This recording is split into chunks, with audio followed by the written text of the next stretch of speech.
The President, Commander-in-Chief.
It is my great honor and privilege to welcome all our guests to this presentation by the President, Commandant of Armed Forces, General Director of Medical Organization.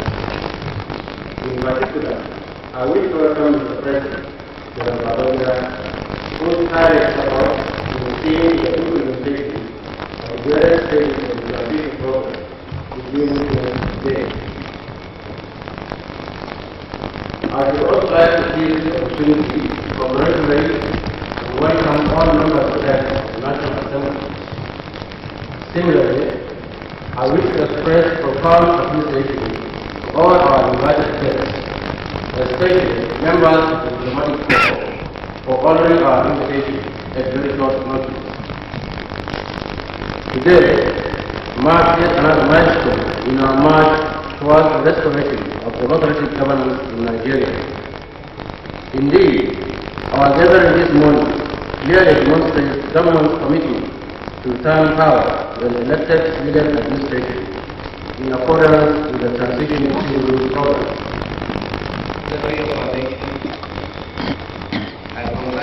I congratulate all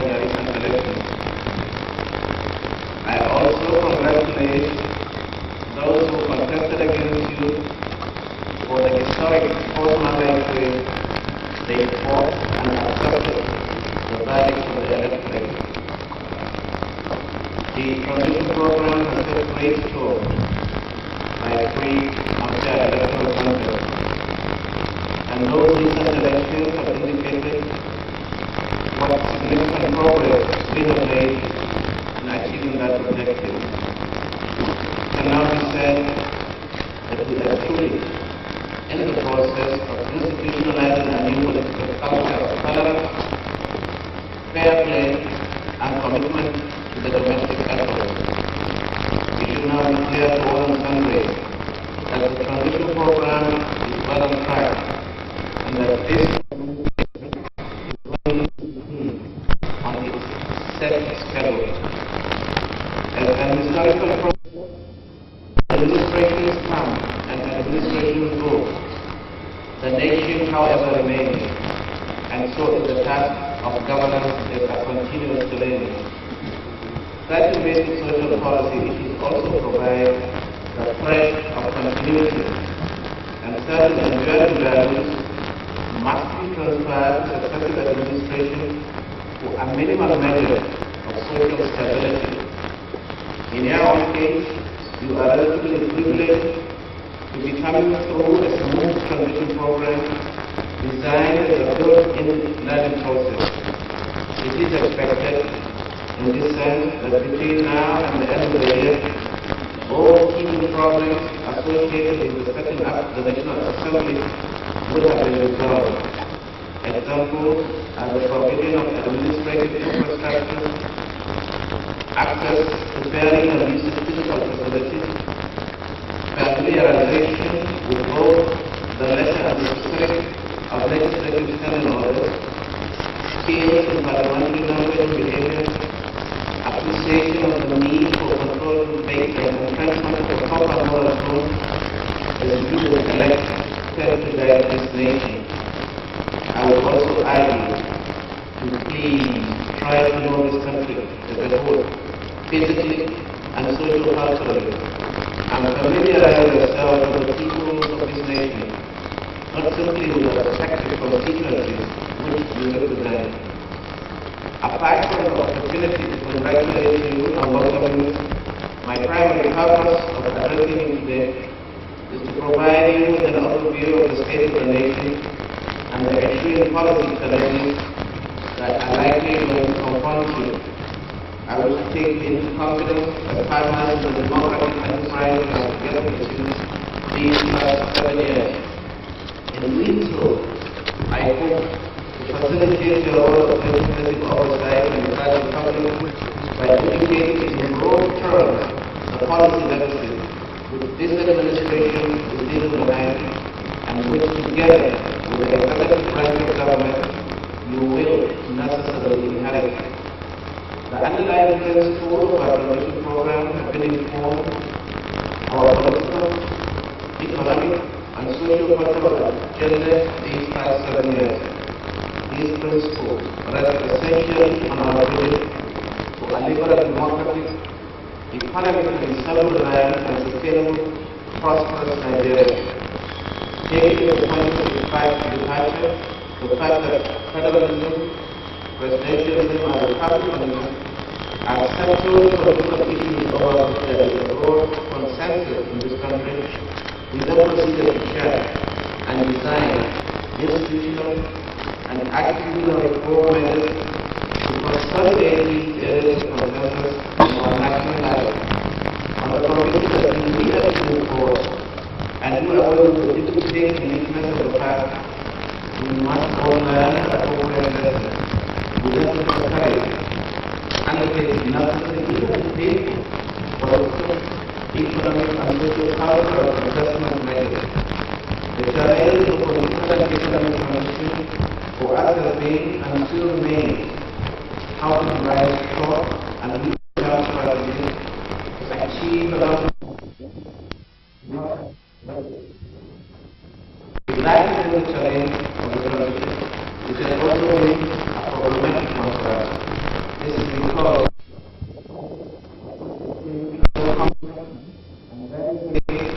the problem to overcome so fundamental and the time lag in policy implementation and policy outcomes so different. concentration and dexterity. Yet, we ask people in a hurry, understandably demanding results of parents who sacrifice we are being asked to make in this wider national interest. But we have not been cowed or intimidated by these problems. We have been strengthened by our faith in the good, patriotic people of this country. Without this general support and understanding, the modest but remarkable progress we have made since the establishment of all the 1985 and democratic consolidation would not have been possible. It is this faith in our people that is at the bottom of our grassroots approach to the transition in both political and economic dimensions. The sequential learning and discipline-driven approach we have adopted in giving concrete forms and shape to our transition program also derives from this faith in our people as our greatest asset, who we all must carefully nurture and whose interest must be our supreme consideration. It is against the background of those principles that we have defined our historically viewable as corrective ones. It is also against that background that we expect to be judged by the present and future generations of Nigerians. I say this with deliberate caution, knowing that history is a better judge of human action, but it must equally be pointed out that it is men who exercise their free will make and create history through their actions of which history is but a chronicle. In the historical perspective, it should not be clear why this administration took it upon itself to define statesmanship and leadership in terms of willingness and the ability to confront and wholesome heritage of a nation's political economy with policies and programs which, while calling into question that heritage, also seek to transcend it by creating conditions which will participate and usher in a new political, economic, and social order. We have tried to pursue that very objective in a coordinated way which links economic restructuring with political and social cultural reform in a complementary and mutually reinforcing manner. The one cannot clearly be achieved without the other. As I once had an occasion to explain, and I quote, the reform package of this administration is constructed on two pillars. The first is on the economy, which some have seen as being concretized in the structural adjustment program. The second is the political program, which we have articulated in the transition zero rule program. These two elements are mutually reinforcing, and both must be faithfully implemented for us to be able to construct a new social order that is democratic, viable, and self-reliant. The strategy has not been without political, economic, and social costs, but by applying cost-benefit analysis to it, we are satisfied that when all is said and done, we shall reap over the medium and long term handsome dividends in the form of a vibrant, productive, and self-reliant economy and a viable, socially integrated, and participatory economy. In short, we are experiencing today, what we are experiencing today are the first kinds of that tomorrow. Our political program was targeted at the critical areas of political and social cultural restructuring highlighted by the report of the political bureau, the party system, the electoral process, including the administration of elections, the federal structure, the civil service, and the problem of succession, including political leadership. Policy output reflect the concern with the design problem posed by the need for restructuring in these areas have included the establishment of the National Electoral Commission, the Directorate of Social Mobilization, the National Population Commission, the Code of Conduct Bureau, the Code of Conduct Tribunal, the recognition and registration of the National Republican Convention, and the Social Democratic Party, and the Center for Democratic Studies, among others. It should be pointed out that a transition program such as ours is by definition a controlled opening of the political space, that our variation of political deregulation or political liberalization has meant gradual military disengagement from political ownership, particularly at the state and federal level, and competitive party politics. But these controlled opening up of political space, dictated also by reasons of state, has not in any significant way compromised our principle and irrevocable commitment to human rights. At no time do we seek to absolutize human rights, rejected approval, and naive legal positivism.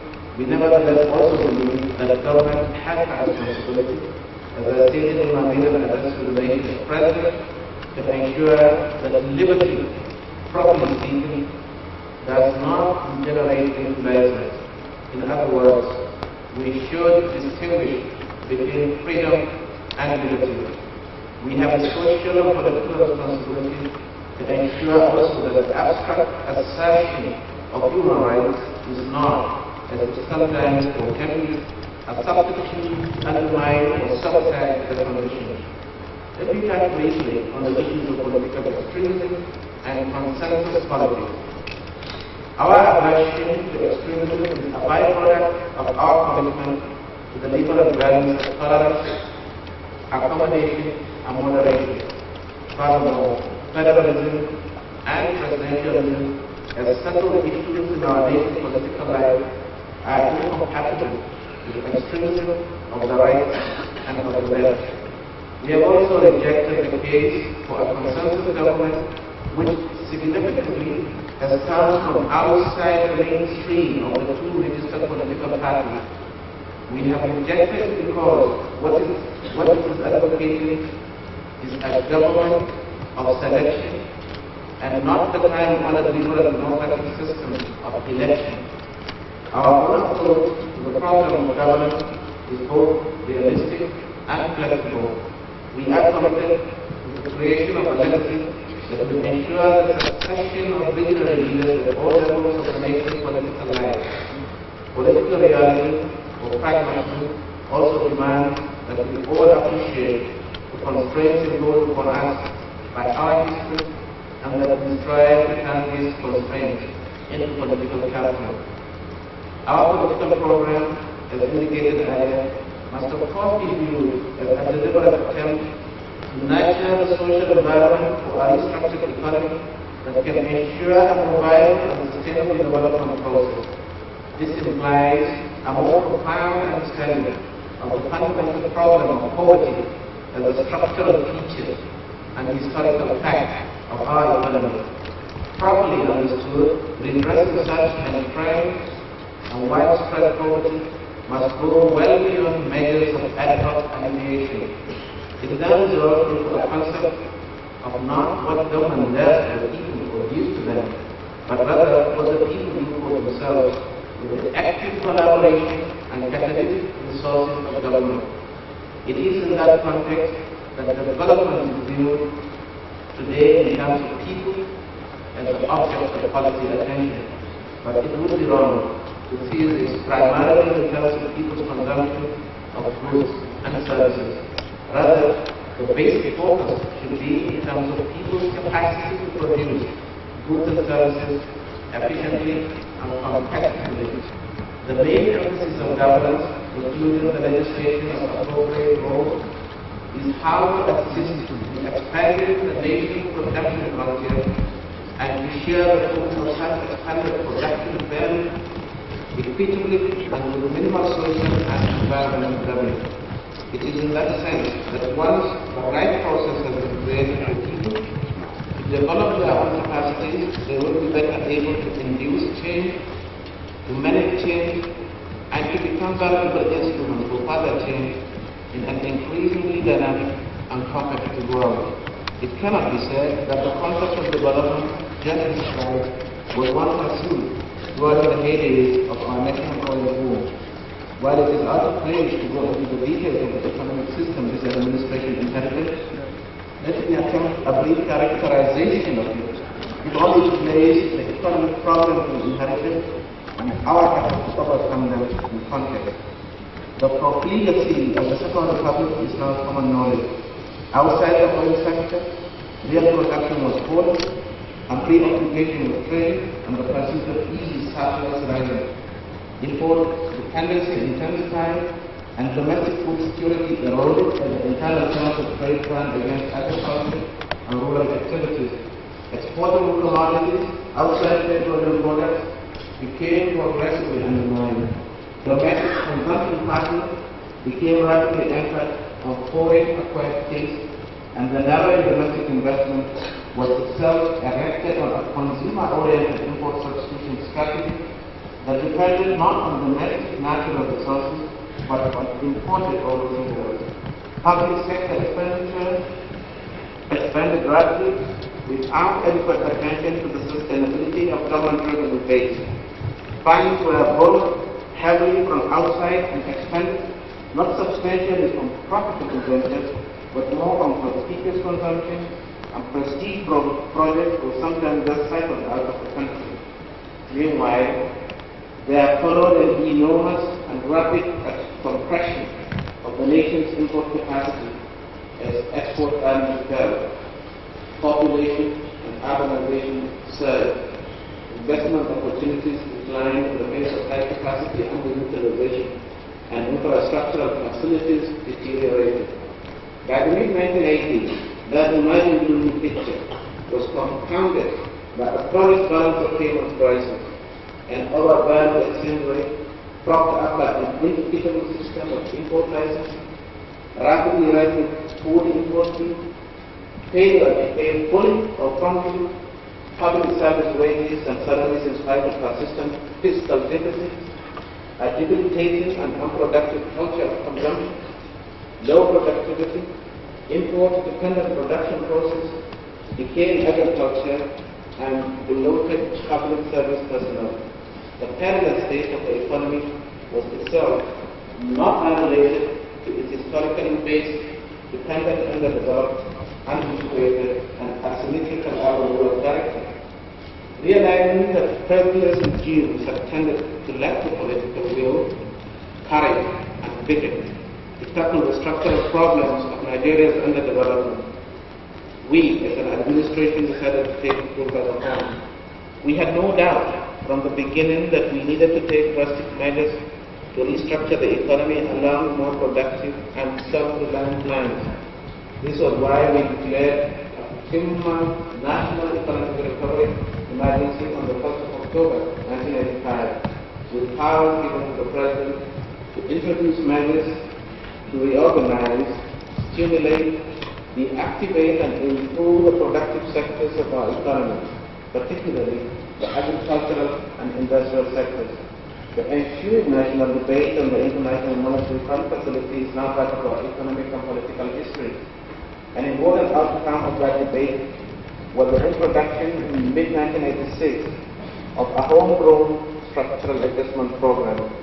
Its primary aim was to redress the structural imbalances in the economy, which we have highlighted above, and to create a gradually self-reliant and vibrant economy.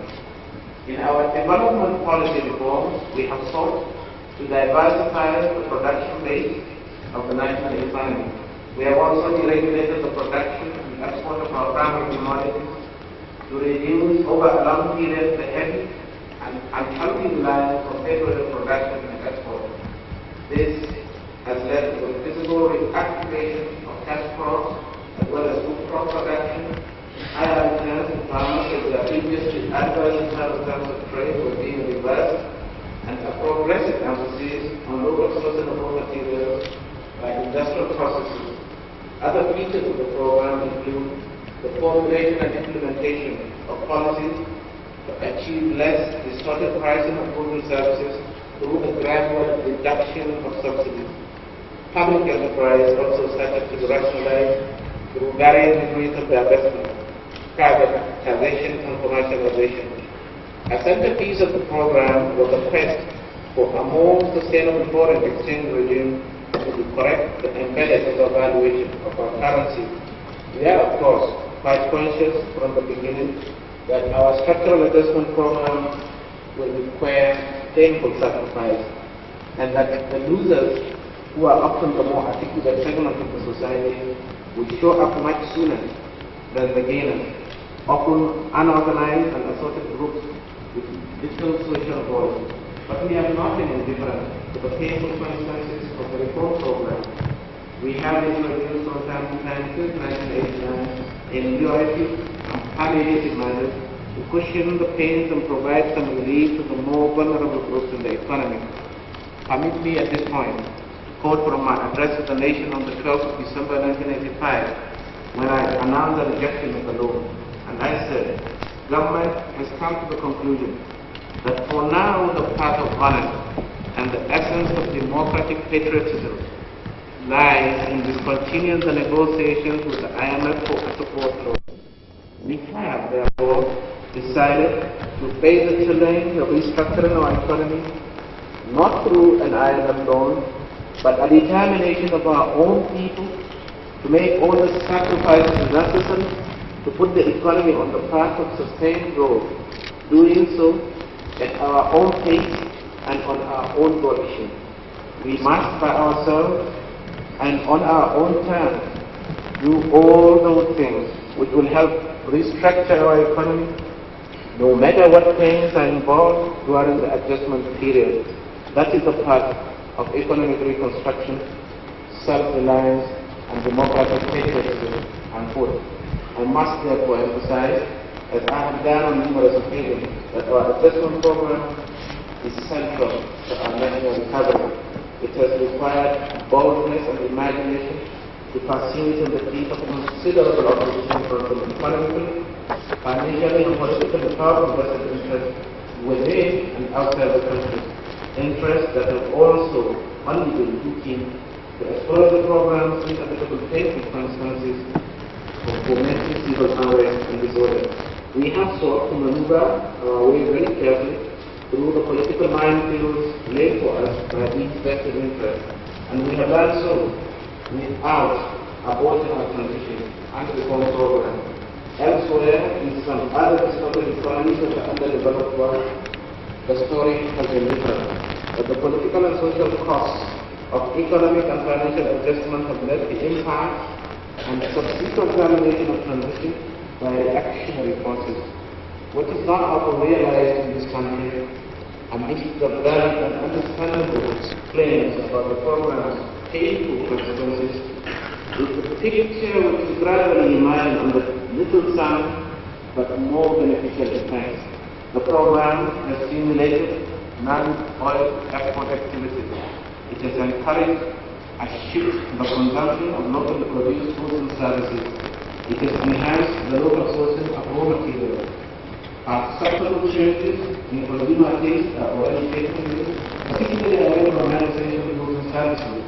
It is stimulating more rational and more efficient allocation of resources. There is an all-important empowerment of the grassroots through the activities of the Directorate of Food, Roads and Rural Infrastructure, the People's Bank, the Community Bank, the Urban Master Transport Program, and the Better Life Program. We have also activated, cultivated, in a systematic and ongoing way, the private sector as a vital lever in the nation's development process.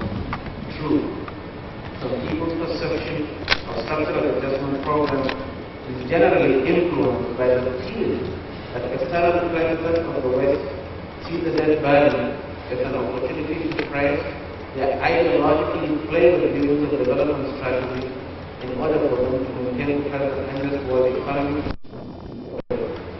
Breaking with institutions such as the IMF and the World Bank are seen to such perception as little more than valuable instruments for exerting their pressure, and that they should thus be considered part of our problem rather than part of the solution. Whatever the historical background to such perception, surely we can do what the Asians since they have succeeded in doing. Borrow only for productive purposes with parallel of the equity capital variety, domesticate consumption patterns and lifestyle, create a stable business environment for private investment, develop the internal human capacity to draw one's own agenda of social action, and take prompt corrective measures against reveal structural distortions before more traumatic remedies are imposed from outside. In that wider context, structural adjustment can then be seen as a more universal, a more continuous exercise for any economy that is going out of alignment from a sustainable path. For a country with a fundamental problem of poverty and underdevelopment, such adjustment measures should be a matter of inbuilt policy, given the characteristics of enormous resource pressure and production bottlenecks, given also the growing economic distance between Africa and the rest of the world. Some form of continuous adjustment that tries to balance resources with the resource availability would seem to be inevitable. While possible alternative instruments may be invoked to achieve any given set of policy objectives, our own experience shows that there is yet no painless way of correcting an economic structure that has been long profoundly distorted. Most of the alternative strategies being offered involve, in one way or the other, the use of such instruments as fixed or multiple exchange rates, differential interest rates, credit allocation, administrative discretionary powers on price control, under our own objective conditions. Several of these instruments are indeed likely to create more problems than they solve, but this recognition is outside this, the need for us for better achieving of existing policy instruments, especially in the areas of specific price support, selective import restriction for reasons of national food security, and immediate state intervention to protect disadvantaged social or preserve environmental sustainability. I hope that it is clear now that calls by social critics or political campaigners to scrap the structural adjustment program is more populist than being a product of sober reflection. A proper grasp and understanding of the issues involved will show that under whatever guise or whatever appellation, any fundamental problem of resource distribution must be addressed sooner or later. It is therefore important for the incoming administration, legislative as well as executive, to ensure that the national economy does not slide back into the chaos, anarchy and administrative controls of the 1980s. The people must neither be deceived nor diverted by the naive chorus and growing syndrome of scrap sack. Rather, the more critical issue to which all attention must be focused is how to expand the production of goods and services in the various sectors of the economy, especially in respect of food, agriculture, manufacturing, transportation, housing, energy, and infrastructure. It is incumbent on our successors, in the interest of sustainable national development, to take time and understand the intricacies of policy making. They should divert their minds to such critical issues as the exchange rate, fiscal deficit, inflationary pressure, subsidy determination, food security, unemployment, and competitive industrialization.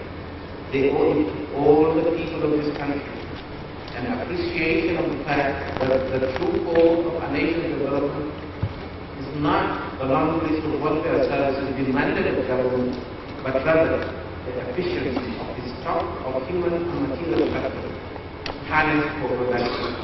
They must continue at all times about those classic wisdoms of development: high rates of domestic savings, progressive increase in profit investment, hard work by the labor force, intergenerational self-sacrifice, and the existence of an honest and socially just government. All indications are that Nigeria's external sector performance still remains extremely vulnerable to the uncertainties of the world petroleum market. Pressures in the economy's external sector have continued for most of this year, and until recent months, our foreign exchange inflow this year has been lower than the outflow, with a consequential adverse impact on the net accretion of our exchange external reserves and ultimately also on their exchange-based movement. Put in its proper historical perspective, the external situation has undergone remarkable development over the past 5 years. The balance on the current account in the nation's balance of payments has swung from substantial deficit to significant surplus. The major problem remains with the capital account, where movements are heavily influenced by the intolerable burden of external debt. It generally is estimated that the foreign interest payments alone are excluded from the federal government expenditure, the overall fiscal balance will swing from a deficit equivalent of about 3.5 of the GDP to a surplus of equivalent of 3.5%. It can therefore be seen that having achieved some external equilibrium by running surpluses on current accounts for balance of payments, the quest for internal equilibrium through the elimination of government budget deficits is itself not independent of an enduring resolution of the external debt problem. Perhaps when the present romance that our Western countries cool down with the former Soviet Union and Eastern Europe, they will pay us the requisite attention and goodwill to clean up the debris and unbearable external debt. Perhaps they will also take more positive measures and reduce their resistance against efforts to significantly improve the world market prices of primary commodities. Meanwhile, the key economic and financial issues that must agitate the mind of our citizens include the following.